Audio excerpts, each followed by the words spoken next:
ไปก่อน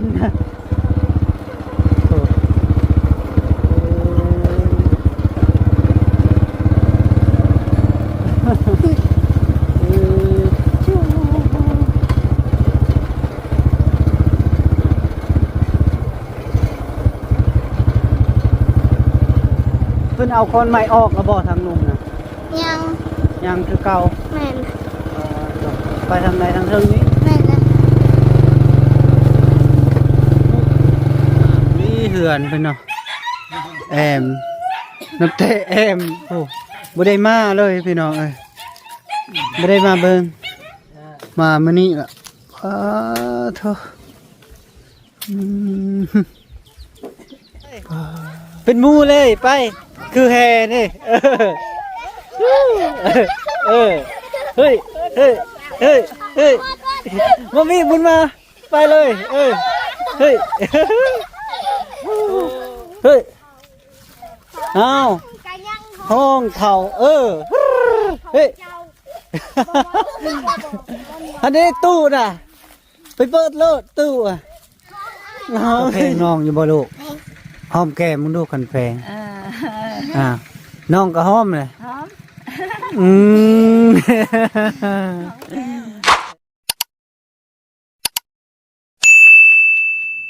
สิไปไซนี่นะสิไปเฮือนน้องบุญมาเฮือนน้องบุญมาสิพาเบาแก้วไปเฮือนน้องบุญมาบ่แม่นบ่ไปบ่ก็ไปแล้วเนาะจะขี่รถที่ไปบ่แม่นแหละรถที่ไปน้องตันนั่นคือน้ำเบาแก้วน้องตันขี่รถจักรน้ำอายบ่แม่นโอเคได้คือกันก็นาบาวก็โดนเติบแล้วบ่ได้ไปหาเนาะนับแต่นาบาวซื้ออันน่ะผักกาจาดมาให้เพิ่นแอมเองหั่นน่ะบ่ได้ไปเลยแล้วก็บ่ได้เห็นหยังเลยล่ะก็ฮะออมบ่เลยโดยไปเบิ่งตัวจริงเนาะแล้วก็สิพาน้องๆเพิ่นไปเป็นล่ามให้เนาะพี่น้องเนาะแล้วก็ไปแบบขบวนเลยพี่น้องแล้วก็น้องๆเพิ่นก็แบบอยากไปน้ำนะไปตลอดกูเทื่อดอกแล้วก็ขี่ไปพุ่นแล้วออมทงนั่นแล้วพุ่นพี่น้องบรรยากาศมันก็งามเนาะโอ้ภาพโดยคำมันอยากคำแน่เนาะพอดีไปฮอดพุ่นแล้วก็ฮอดบ่ชั่วโมงนึงบ่ฮอดเนาะบ่ฮอดเท่านาทีจำบ่ประมาณบ่ฮอดประมาณเนี่ยไป8นาทีนี่แหละบางทีก็10นี่แหละโอ้บ่ฮอดรถไปเดียวตื่นไปเลยยังก็5นาทีประมาณนั้นเนาะโดยสบายดีป่าลุงโดยครับทักทายสบายดีและสวัสดีสวงคอยคำนุ่งแรงพี่น้องเนาะจะเดินทางไปหาน้องบุญมาแล้วก็ไปเบิ่งเฮือนของน้องบุญมาพี่น้องเนาะก็เป็นจังใดก็พาน้องๆนี่แหละไปเป็นลามนำกันพี่น้องเนาะไปเบิ่งนำกันโอเคไปบ้านนี้ไปเดินทางเจ้าอะไรออกก่อนเจ้าขี่รถทีไปก่อนด้วยแล้วก็ได้แล้วจำแล้วเลยไปแจ้งกันบ่แจ้งอยู่เอ้ยไปพี่น้องเอ้ยน้องอึ้งไปก่อน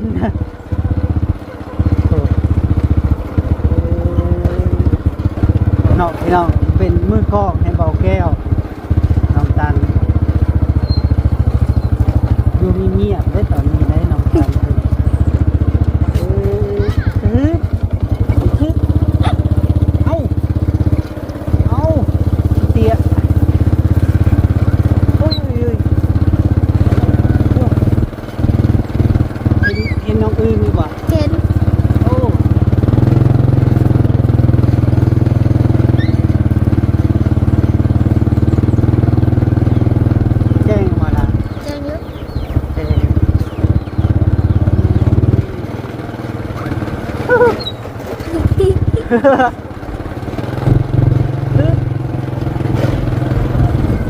ทึมฮะบ่เลยจ่อแล้วไปก่อน เจ้าน้ำหน้าเนาะโอ้เลาะข้ามทงพี่น้องเนาะขี่รถเลาะข้ามทงเลยไปเฮือนน้องบุญมา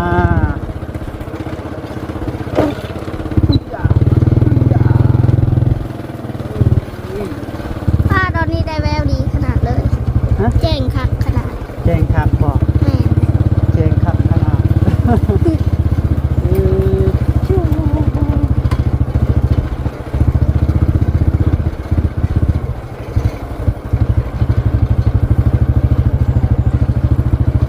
เพิ่นเอาคนใหม่ออกแล้วบ่ทางลุงนะ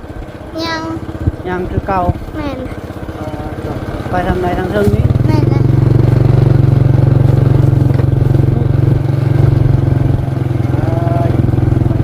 ไปหญ้าอิหยังอันนี้น้องตักฮะเป็นหญ้าอิหยังนี่ บ่จักคือกัน จะคือดอกมันคือหนังผักเนาะ แม่นเลย คือหนังผัก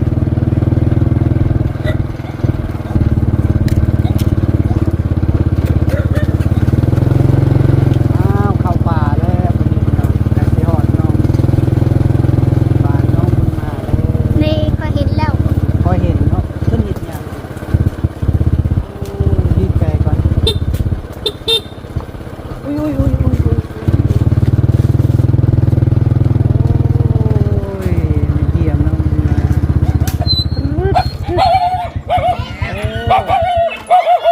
โอเคมาฮอดแล้วพี่น้องฮอดเฮือนน้องบุญมาแล้วโดยสบายดี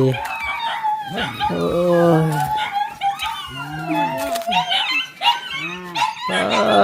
งามไม่ลี่เหือนไปเนาะแอมน้ำเตะแอมโอ้บ่ได้มาเลยพี่น้องเอ้ยบ่ได้มาเบิ่งมามื้อนี้ล่ะโธ่อืม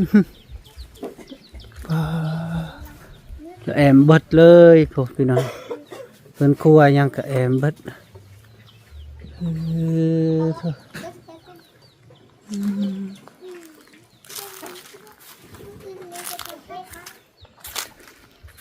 โอ้ยเป็นได้เนาะมื้อนี้คือบ่ต้อนรับเลยฮะฮะ สวัสดี โดยจนได้ถ่วงเนาะเออแอมเบิดเลยเนาะโธ่เป็นจะได้คักบ่บ่มีลมเข้าเลย เด้อน อนอุ่นนะเต อื่น อุ่น แต่มันร้อนที่ออมเป็นเบิดเลยพี่น้องเลยอุ้ยใส่ดอกไม้โอ้ยสบายดีเด้อพอเด้อ สบายดี เฮ็ดหยังกันน่ะ ได้แล้วเฮ็ดเชือกเขาควายให้เขานี่ โอ้ย ให้น้องสาว น้องสาวเพิ่นเฮ็ดบ่เป็นบ่ เฮ็ดบ่เป็น เฮ็ดบ่เป็นเนาะ เชือกป้อเป็ดไก่ของน้องบุญมาหลายเด้พี่น้องเอ้ย วัดไว้แล้วเอ็ดค่ะ หมดแล้ว คือเบิดขึ้นเฮือนนี่บ่มื้อใดขึ้นเฮือนบ่ได้ขึ้นบ่ เป็นแล้วจะเฮ็ดเตา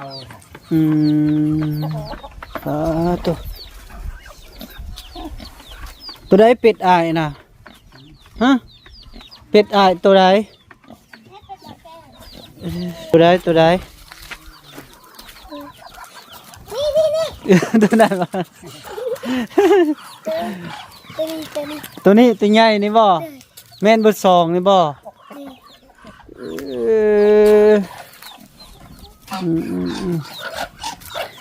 อายเว้ายอกซื่อให้เจ้าเลี้ยงรอดเป็นยังไงหมูคือจอยแท้แม่ มันพอมัน บ่พอบ่ เวลากัน อืม เสือมันเสือขน้อย โตเท่าไรขายโตซำนี้นะหมู แม่น บ่ได้ขายนี่แหละแพง แพงบ่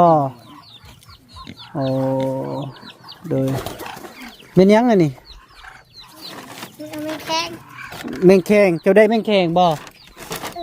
มี แพง อยู่ไสแมงแคงใหญ่บ่ เป็นจังใจหาตัว ฮะ เป็นจังใจหาตัวหนึ่ง แมงแคงใหญ่บ่ บริญญาชมพูมือนี่ โอ้ยก็ใหญ่เลยแมงแคงใหญ่แล้วนะใส่ไปเบิ่งมาดูมีบ่เลย เสียอะไรนั้น โอ้ แอมคืน โอ้คักเลยพี่น้องเอ้ยโตจะคือวัดเลยเนาะออมจนหมด โอ้อันน่ะผักกาดจาดเรือจากแผ่น เสือช้องไปโมมี โอ้ไปให้น้องบุญมีต่อบ่ มี โดย แฟน คือว่ายินข่าวน้องบุญมีได้น้ำบ่ เดือด เออ โอ้ยมาพี่มาเบิ่งอืม หนึ่งเบอร์ ไปเบิ่งแมงแข็งบ่มีบ่ใช่เห็นอยู่บ่กลางคืนบ่มันมากินน่ะอุ้ยการเนาะแล้วโอ้ตำแจ่วคักได้แมงแข็งพอกกอีหยังนี่กกจิกบ่อันนี้นะกกมะข้อโอ้มันจะอยู่ต้นข้อเนาะโอ้ลายเนาะ ไอ้เอามาจากบ้านเมียมึงนั่นนะครัวกินบักแซ่บเขาครัวมาจากบ้านเขา โอ้ แซ่บดิ คอยมักกินดิบได้ ครัวกินแห้งแซ่บ กินดิบอันน่ะลีนยักษ์โผงโอ้บ่เห็น กินดิบแล้วลินทอง เออ ทำดิบของเพชรกินดิบเนาะ อืม เพชรได้เนาะกินครัวนะแซ่บจะเป็น แซ่บเนาะอืม กิโลกันยัง อยู่ไสเหือนน้องบุญมี ไก่บ่ ไม่ได้ไกลไปบ่ยัง ไปบ่ไปเบิ่งเหือนน้องบุญมีเลย แล้วอยู่ได้ บ่อยู่บ่ไปไสซะ แล้วไปอยู่ได้ทำบุญไปเบิ่งเนาะ ไป ไปเบิ่งบ่ ไปเบิ่ง รู้ระดับใจดอก โอ้มีหดสวนยาเนาะ ได้ฮกโตนี่นี่พร้อมได้ฮกโตข้างนี้กระป๋อง ก็ปอมใหญ่บ่ อยู่ได้ไงกระป๋องแสดงมันก็ได้ก็ง่ายได้แล้วก็ง่ายก็ถึงจะข้อมือนี่ฮะยิงคอมเมนต์ โอ้ นี่นะฮะไปเอามาเป็นเด้ตอนเช้า ยังอยู่บ่มักเป็นเบิดเลยติ ยัง โอ้ยผาเลาะทงพี่น้องเอ้ย ง่ายนึงจ้ะ แบบสมวิวบรรยากาศไปเลยพี่น้องไป แห้งหรือเปล่ายังค่ะ ไปเบิ่งเถียงน้องบุญมีพี่น้องบ่เคยเห็นจักเทื่อพาน้องๆเพิ่นไปนี่ไสหึ เมื่อนั้นได้ใช้ดองกระดาษเลยเนาะ แม่นหยัง ถามว่าเดี๋ยวเขาทั้งดิ อีหยัง ไง เฮ็ดบ่ เพชรเผือกง่ะให้ว่าเพชรแบบไหน อันนี้ได เอ๊ะ โอ้เฮ็ดลิ้นจื้อ เพชรลิงยืนเนาะก็เข้าไปดงสถานเอาเห็นบ่าว อื นะ ม บ่าวแอนกับบ่าวจ่อยบ่าวจ่อย เอาแอน แม่ เราไปหยัง ถ้าเราไปดงสถาน เรามีเวียกก็ เขาก็บ่จืด ลงพูดอยู่ไสเลยเฮือนเราคือสิฮอดแล้วบ่ เขาแบบทั้งหนึ่งพิซซ่าทั้งหนึ่งพิซซ่า เหมาะมีแต่ภาษาออมเลยเนาะตายแล้ว เอ๊ะมันยิงกันป่ะโอเค ฮะ เอ้พิซซ่ายิงกันป่ะ มันใช่ ไปพิซซ่ามีมาเนาะพักกันไปกันนี่เด็กเขามาตันนี่ค่ะนี่สีแดงอยู่เดี๋ยวเขาเมื่อไรเนาะ โอเค เขามีในเมื่อไรเดี๋ยวบุญมีอ อ๋อบุญมีกำลังย่างมาโอ้ ดีเลยไปเจอกับน้องบุญมีได้พรมึงดู พรมึงดูสิเบิ่งนี่ไผพรเป็น บุญมีพ่นกับพ่นอ่อนทางได้หมดเลย โอ้บุญมีบ่โตมาที่ไสนะลูกมาที่ไสโอ้แม่ล่ะ มาจะชงกับปุ้ย มาที่ส่งกับพุยจะแบกเมื่อบ่ แบกน้ำมันละถามนะน้องกิ๊กไป กิ่งไป โดย ป้าโตจักหน่วยหนึงกิ่งไปฮอดพุ่นเลยเออโดยคือบุคอเพิ่นนั่นเอาใส่รถไถไปคือกิ่งเอาบ่เมื่อยบ่ อ้าวก็เด้อคนก็ลูกเอ้ยคนขี่ม้านวานอัน อื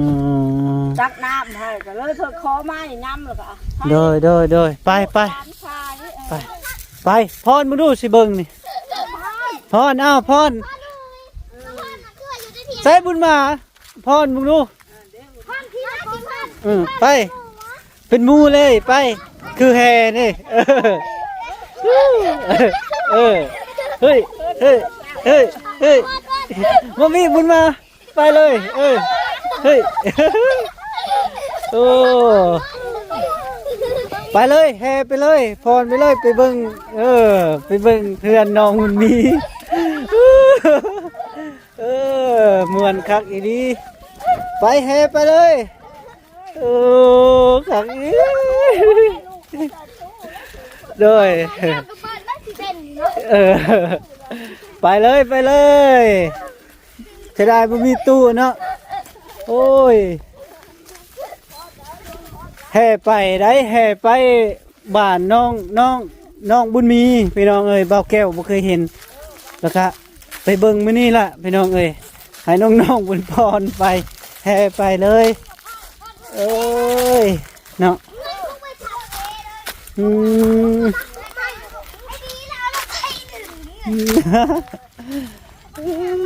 คือบุซุปเกิบ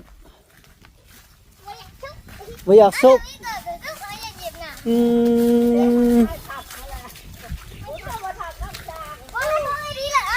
เม่นยังอันนี้น้ำสร้างป้าโตน้องได้น้ำสร้างละบ่โอ้ยไปเบิ่งโอ้ยปึ๊ดโอ้แหงบ่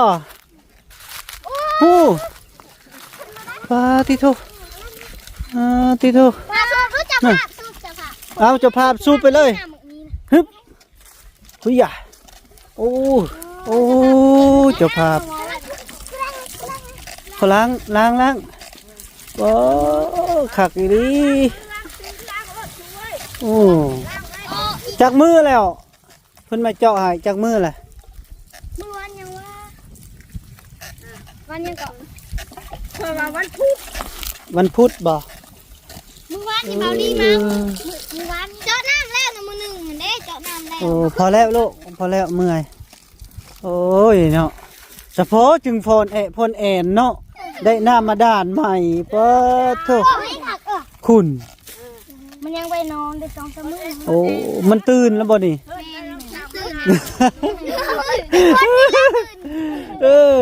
มันตื่นเนาะตอนแรกมันก็นอนเนาะมันอยากนอนเด้อยากนอนเอ้า ยังไม่ติ้วมันไม่ได้ออกเด้อบักแอลเรื่องเลยนะ โอ้ ก็ยังออกข่อย สีพี่น้องเอ้ย เฮากระจับยังไม่ติ้วเลยต้องเอา อย่างไม่ตี ต้องเอาแผลใส่กันได้ อย่ามันละอันนี้แหละจึงงาม ลูกเอ้ย ยังไม่ติ้วคือ พันแผลพันจะมูจะออกเสียข่อยกับเสียเต็มหมดน้ำมัน โอ้ยไปเบิ่งเฮือนเพิ่นไปบุทาสิกันได้บุทาได้มันบ่ออกได้ไปแห่เลยบัดนี้เด้อมาออกมาหมด กะเขา ไปฮอนเอ้าใครสิฮอดแล้วเฮ้ยเอ้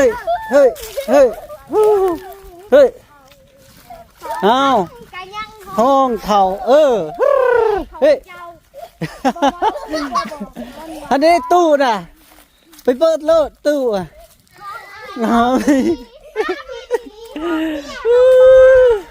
ขากหลาย หัวใจละลอยโอ้มวนหลายมวนหลาย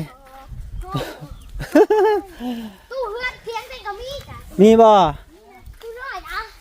อ๋อโตบรรยากาศดีเด้อพี่น้องเด้อโอ้ยเถียงน้องเถียงหรือเหือนเนี่ยเถียงเนาะโดยโอ้ใช่ว่าไปเอาผักกาดจัดแอมแล้วบ่ คอยเป็นแอมลูกเอ้ยเขาพอช่างบ่มาเฮ็ดอ่ะ โอ้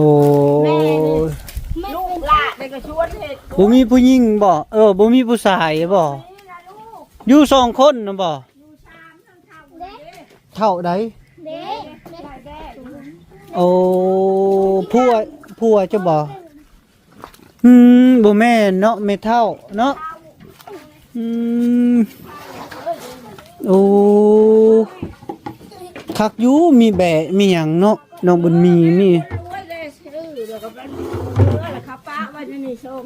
โอ้ ดูแล้ว ถ้าให้เจ้าเลี้ยงบ่ แม่น โอ้ คนผู้รวยอ่ะ ผู้รวย คือดู โอ้พี่น้อง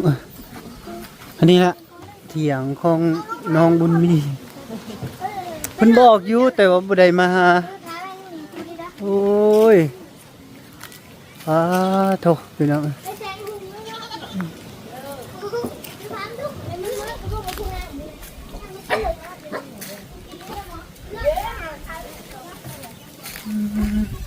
โถโถ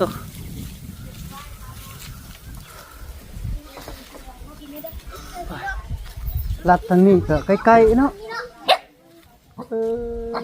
ใกล้ๆนี่เนาะ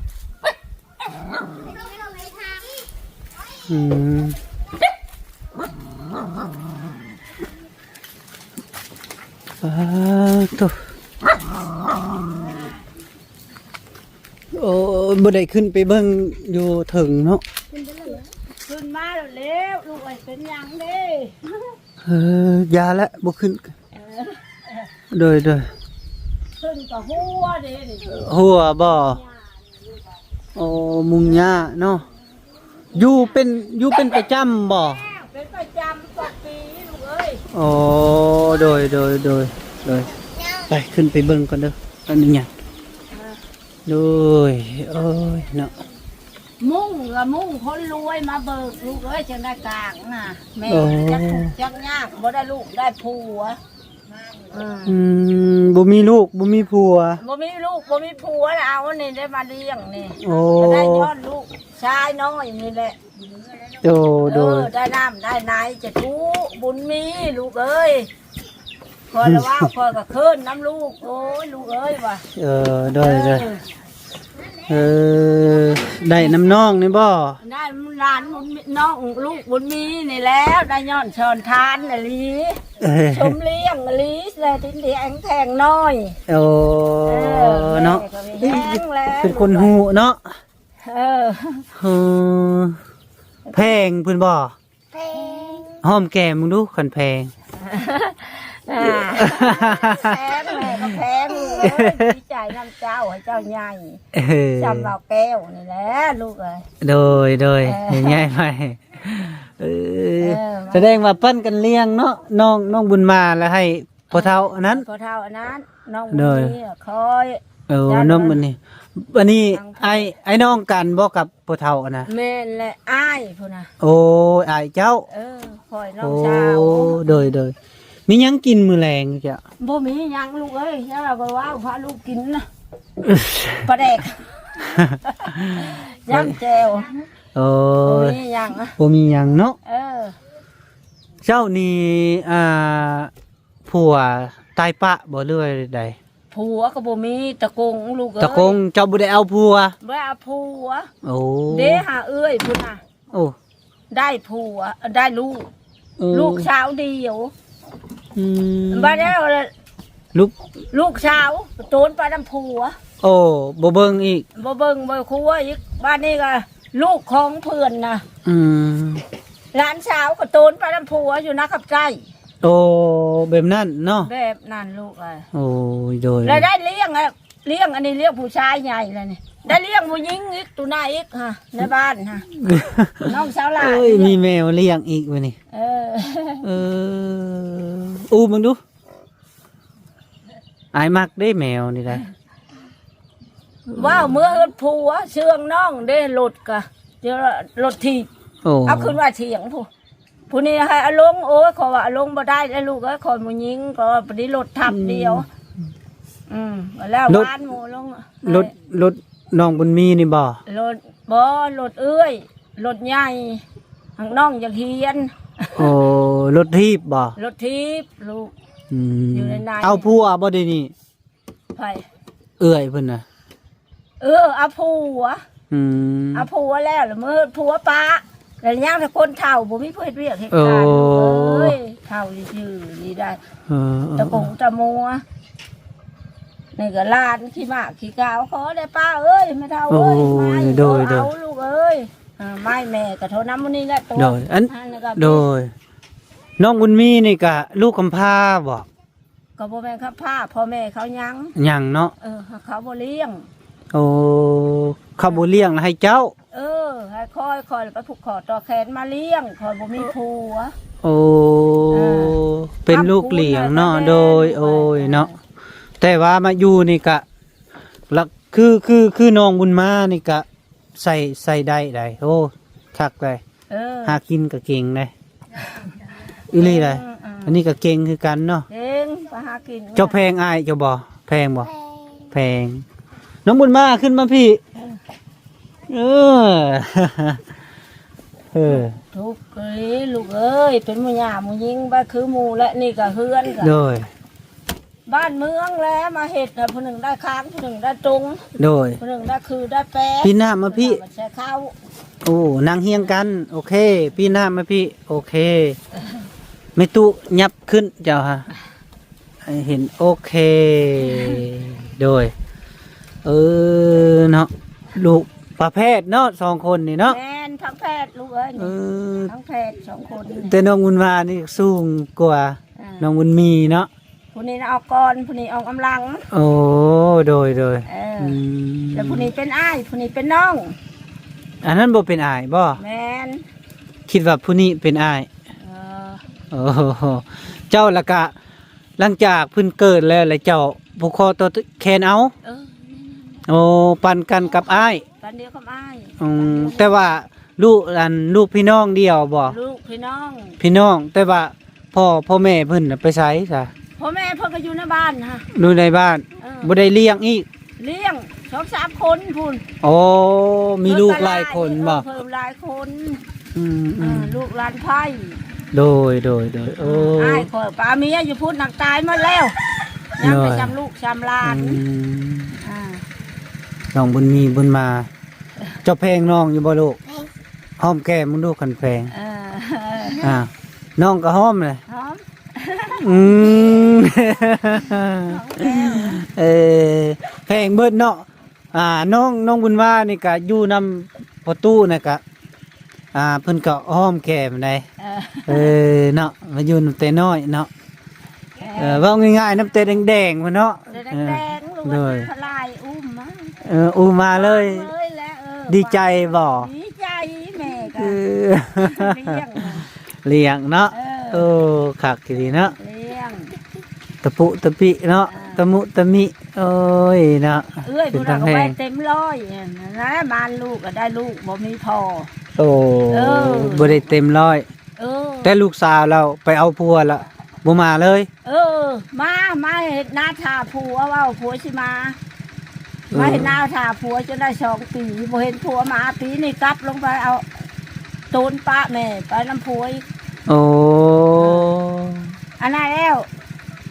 อันนี้ว่าแม่เขาไปกรุงเทพน้ำผัว โอ้ห้องแม่บ่ แม่ห้องผู้ใดก็แม่ โอ้เลย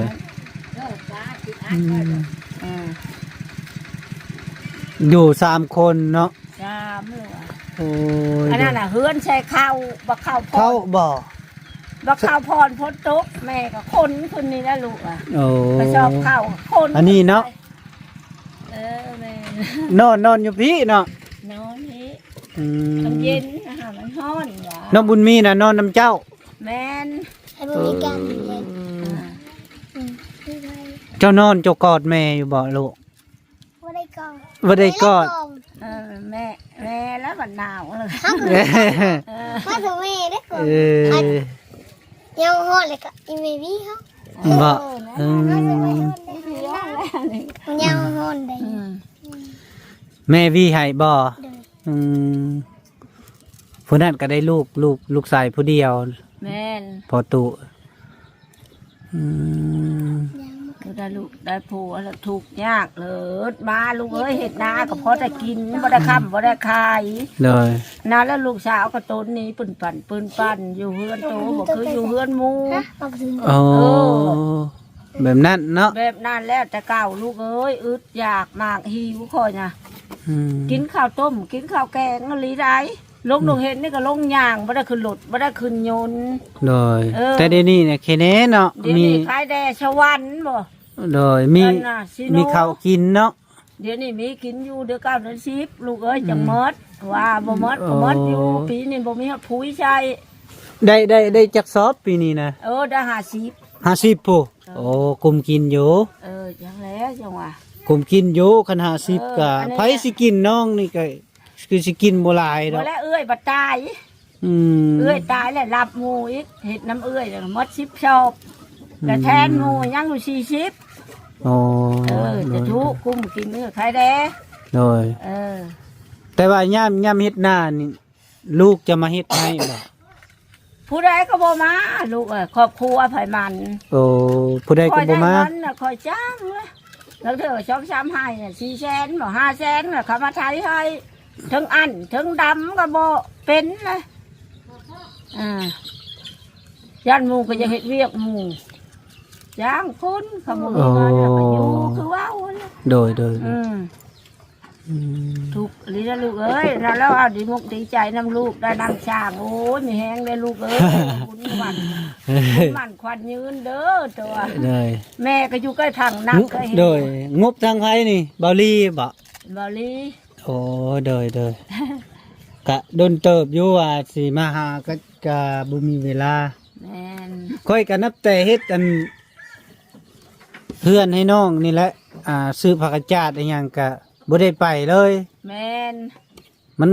บ่มีเวลามื้อนี้มีเวลาให้น้องอึ้งน้องตันเพิ่นทางนั้นก็บ่ได้มาอีกน่ะมื้อขึ้นเฮือนเจ้าไปบ่มื้อขึ้นเฮือนเพิ่น ไป ไปเบิดเนาะ เลย เลยจังซั่นล่ะเด้อเฮามีแต่สิกลับแล้วนึง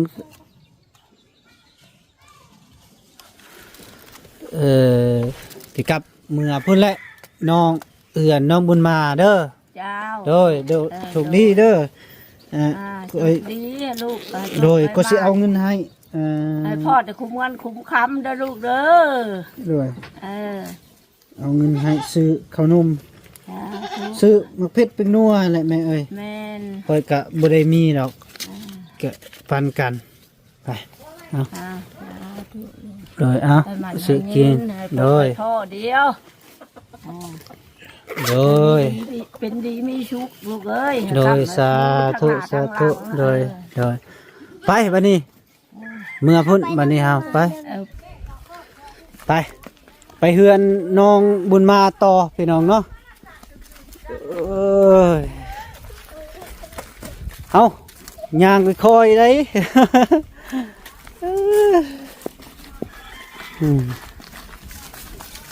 ไปพี่น้องเอ้ย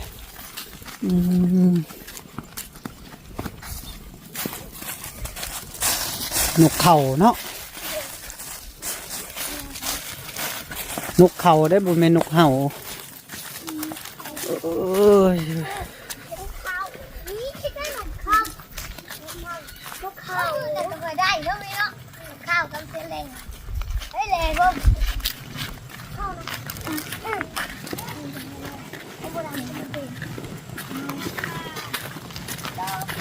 ไป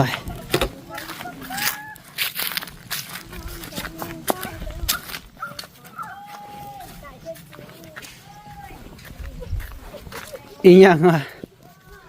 ไป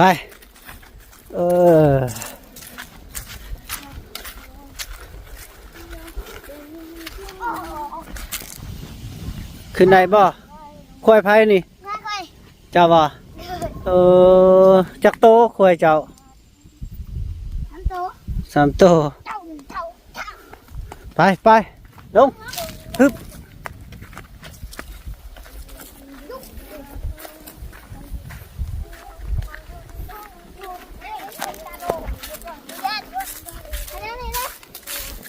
เอ้ยมีผู้บ่าวแล้วอยากเขินเลยเนาะวันนี้เนาะโอ้โอ้ มีอยู่นาย โอ้ยเฮ้ยอืมเออ ดอกบ่ได้มักเอาอย่าง โอ้ยบ่มักไผ เขาลินเสื้อ บ่ เขาได้เป็นหมวนเนี่ย ผมม่วนบ่คืออันน่ะเปิดตู้ได้ม่วนลำตังหวาย ว่าปลาปลาตู้กับตู้จะอยู่กับเที่ยง ตู้อยู่แต่เที่ยงมีบ่ตู้ นี่แหละ โอ้ มื้อนั้นเนาะเสื่อมได้เจ๊กันนะ บ่จะกระเสื่อมเซยบ่ เอาละเป็นนะ เอออืมไป จ่ายเพลงแบบ พอหอเทือนน้องบุญมาแล้วพี่น้องเอ้ยโอ้ตัวเห็นยังไงน่ะ ไอ้โตน แต่งบ่ เออ บ่ เฮ็ดไม่แต่งตดไปเขาบ่อยากเก็บให้ยังกงนั้น สิแต่งแล้วบัดนี้ ตายคักๆ แต่งคือแต่ง รถแต่งเลยเนาะ อะไรนี่นะ อืม ให้เราพังน้องแค่โถ เลย ให้เราพังน้องให้ยังกูพูดขุดเขาพูดใช่ อืมโอเค มาพี่ โถ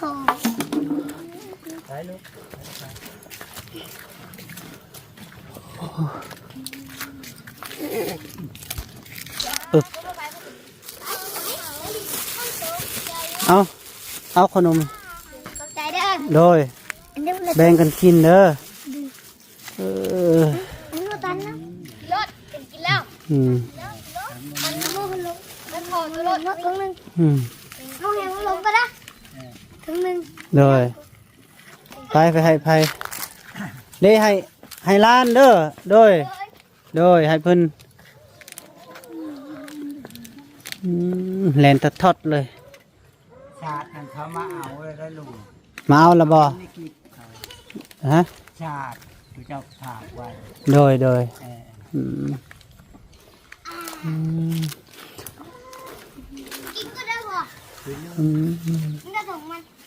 ทั้งไปเล่นเสียงไก่ตันบ่ง่าย ไปเล่นพ่นบ่อืม ง่ายเพื่อนอ่านแล้ว เพราะนั้นเลยเด้อสิกลับแล้วเด้อกลับปะแล้วบัดนี้เด้อโดยดีมีแฮงเอาพ่อแม่พี่น้อง FC บ่สุขุสุคนว่าเบาแก้วก็สิขอโตวเดินทางแล้วพี่น้องเนาะก็มาเบิ่งเฮือนน้องบุญมากับเฮือนน้องบุญมีมื้อนี้ก็ได้เนาะพี่น้องเนาะขออยู่ดีมีแฮงสุขภาพเข้มแข็งอย่าเจ็บอย่าจนอย่าขาดอย่าสนเด้อพ่อแม่พี่น้องอายุมันคนยืนตลอดปีตลอดไปเด้อโดยบ๊ายบายโดย